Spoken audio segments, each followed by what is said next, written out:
അമ്മയാണോ അച്ഛനാണോ ആദ്യം പ്രപ്പോസ് ചെയ്തത്? അച്ഛൻ. അല്ലാതെ പിന്നെ അങ്ങനെയും പറയാം.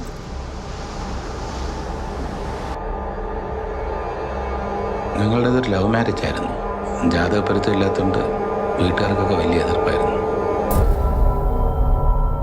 അമ്മ ഒറ്റയ്ക്ക് എത്താൻ പേടിയാണ്.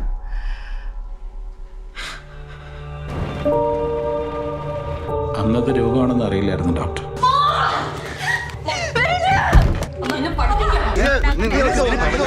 അവളുടെ വാശിയാണെന്നാ കരുതിയ നിങ്ങളൊന്ന് പേടിപ്പിക്കാൻ വേണ്ടി.